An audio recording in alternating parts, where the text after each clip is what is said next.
जान देनी कितनी मुश्किल है। आप खुद देखें कि जान एक गोली के सामने खड़े होना कितने साहस की बात है। वो इसीलिए खड़ा हुआ, उसने ये वर्ल्ड वाइड ये मैसेज देना था कि हम हिंदुस्तानी हैं और हिंदुस्तान के लोगों के साथ खड़े हैं।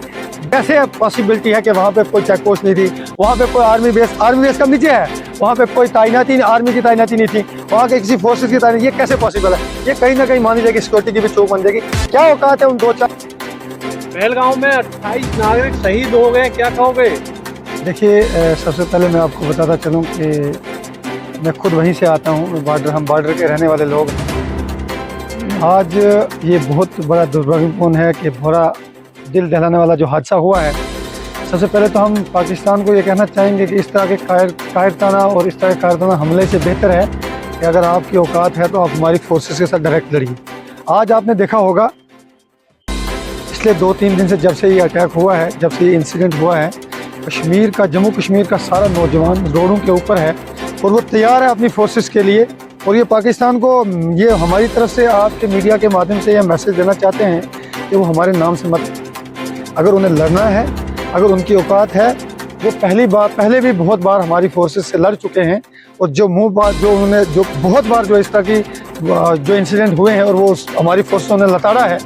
अगर हम इस बार उनको ये मैसेज देना चाहते हैं कि अगर आपके अंदर इतनी क्षमता है, अगर आपकी औकात है, तो आप हमारी फोर्सेस के सामने आकर इस तरह की कायरपंथा की हरकत करके वो अपने आप को और गिराने की पूरे वर्ल्ड वाइड में कोशिश करें। कश्मीर में ऐसे मामले क्यों नहीं सुन रहे? एक के बाद एक मामले। देखिए, जिस तरह मैं आपको बताता चलूँ, कश्मीर एक बहुत बड़ा वर्ल्ड वाइड मुद्दा बन चुका है, जिसमें आपने देखा होगा कि पाकिस्तान भी क्लेम करता है कि ये हमारा जो कश्मीर है, जो कश्मीर जम्मू जो ऑक्युपाइड जो इंडिया का हिस्सा है, उसे अपना बताता है। और यहाँ से जो हम जो कहते हैं कि जो हम कश्मीर के पास पाकिस्तान ऑक्युपाइड कश्मीर, वो भी हमारा हिस्सा है और वो इंडिया का हिस्सा है। अब वो ये कुछ गवर्नमेंट्स के इश्यूज़ हैं कि वो गवर्नमेंट किस तरह लड़ना चाहती है, वो यूनाइटेड नेशन पे इश्यूज चल रहे हैं। लेकिन कश्मीर, पाकिस्तान बार बार इस तरह की कायराना हरकत करता है और वो हमारा नाम लगाता है कि हम कश्मीरियों के लड़ते हैं। हमारे लिए, हम अपने देश के साथ, हम अपने सैनिकों के साथ बिल्कुल सही सलामत और सही खुशी से चल रहे हैं। इस तरह के इंसिडेंट से वो मजलूमों की जान लेके वही ना बताएं कि हम कश्मीरियों के लिए लड़ रहे हैं। सवाल उठ रहा है, टारगेट उन्होंने धर्म पूछा, फिर मारा। देखिए, मैं आपको एक बात बताता चलूँ कि ये एक तरफ से आप देखेंगे कितना बड़ा दिल दहलाने वाला इंसिडेंट हुआ है। आज भी देखें, जो एक तिरंगा यात्रा आज यहाँ पे यूथ कांग्रेस की तरफ से की गई है, ये पॉलिटिकली रैली नहीं थी, ये एक ह्यूमैनिटी की रैली थी। ये दिखाया गया कि पूरे वर्ल्ड वाइड पे दिखाया गया कि हिंदुस्तान टेररिज्म के मसले पे एक है और सेंट्रल गवर्नमेंट के साथ है, अपनी आर्मी के साथ में है।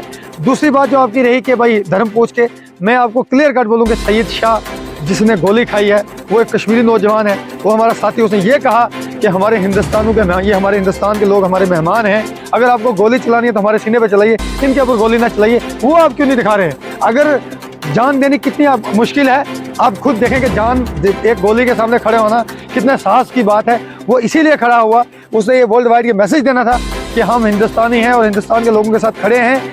आतंकवादी की गोली अपने सीने पर खाई सैयद सज्जाद अहमद, जिसने, मैं आपको बताता चलूँ, वहाँ 2000 टूरिस्ट था, वहाँ पे 2000, सिर्फ अगर 28 लोग शहीद हुए हैं, उस बाकी टूरिस्ट को जो है रेस्क्यू सिर्फ वो किसी एजेंसी ने किया है, वो वहाँ के लोकल लोगों, स्थानीय लोगों ने किया है, वो वहाँ के कश्मीरी घोड़े वालों ने किया है। जो भी यहाँ पे रेजिडेंशियल कश्मीरी लोकल लोग हैं, उन्होंने जो है अपने कंधे पे बिठा के, आप देखें बहुत सारे लोगों के इंटरव्यूज आपने देखे होंगे, बहुत सारे टूरिस्ट के वीडियो आपने सुने कि कश्मीरी के वहाँ के लोकल स्थानीय लोगों ने कितनी मदद की है उनको रेस्क्यू करके उस इंसिडेंट प्लेस से दूसरी जगह लाने में। तो आप कह रहे हैं कि इसमें धर्म का एंगल जोड़ा जा रहा है? बिल्कुल धर्म। देखिए, आप मेरे को बता दो, 2 चीजें इसमें हैं। तो अगर यहाँ ये राजनीति मुद्दा नहीं है, ये इंसिडेंट हुआ है वर्ल्ड वाइड, इसमें कंडोलेंस हुआ है, खास करके हिंदुस्तान इस मसले में बिल्कुल एक है।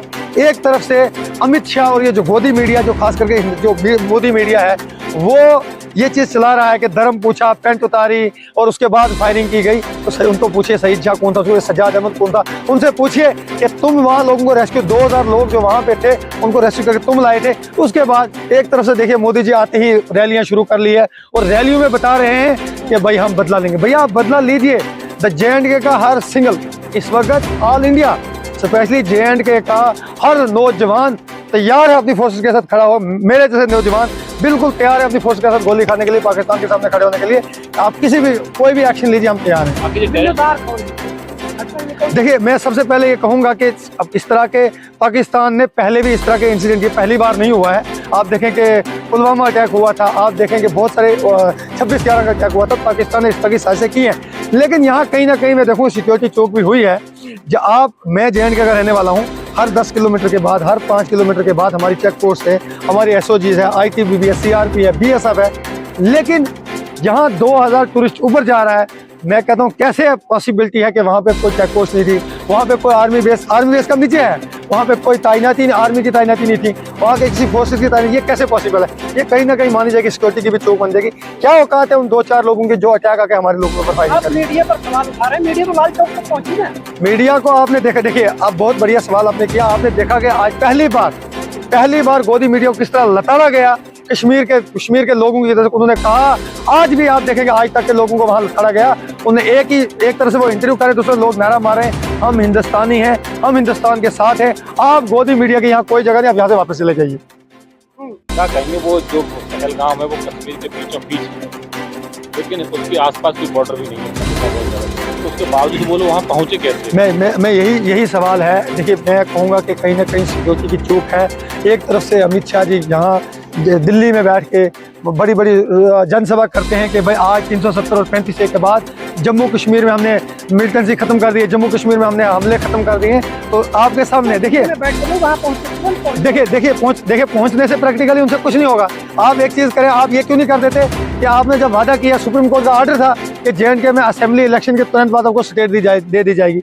अगर स्टेट दे दी होती, आज के इंसिडेंट की रिस्पॉन्सिबिलिटी जम्मू कश्मीर के चीफ मिनिस्टर की होती और वो जवाबदेह होता। आज मुझे बताइए कौन जवाबदेह है इस इंसिडेंट का? इतना बड़ा इंसिडेंट हुआ, 28 लोगों की जान गई है। प्रधानमंत्री जी ने ऐलान किया कमर तोड़ी जाएगी। मैं कह रहा हूँ बिहार इलेक्शन में जाके पॉलिटिकली रैली से कमर नहीं तोड़ी जाएगी। अगर आपका 56 महीने का सीना है, आप चलिए पाकिस्तान में अटैक कीजिए, पाकिस्तान की कोई औकात नहीं है हमारी फोर्सेस का सामना करने के लिए। और सबसे बड़ी बात यह है, मैं एक क्लियर दावे से कहता हूँ कि जम्मू कश्मीर का बच्चा जम्मू कश्मीर का नौजवान आज अपनी फोर्सेस के साथ यूनाइट होकर खड़ा है कि आप पाकिस्तान को मुंह तोड़ जवाब दिए, हम आपके साथ हैं। अमित शाह जी कहते अपनी जान दे देंगे कश्मीर के लिए। देखिए बात बोलने में तो करने में बड़ा फर्क है। देखिए आप बात बोलने में और करने में बहुत फर्क है। अमित शाह जी ने पहले भी बड़ा कुछ कहा है, लेकिन वो आप देखें अमित शाह जी ने और BJP सरकार ने, इन्होंने पहले कहा कि जम्मू कश्मीर को राज्य का दर्जा दिया जाएगा, जम्मू कश्मीर में इलेक्शन करवाए जाएंगे। लेकिन इलेक्शन भी अगर हुए हैं वो भी सुप्रीम कोर्ट की गाइडलाइंस के ऊपर, सुप्रीम कोर्ट के प्रेशर के बाद हुए हैं।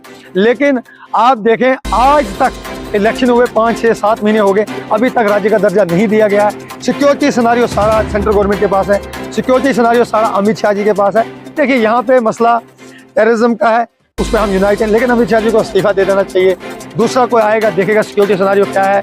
हमारी फोर्सेस का भी इम्पोर्ट देखिए आप, अगर हमारी फोर्स अभी आप देखें अभी 3 जगह इनकाउंटर चल रहा है।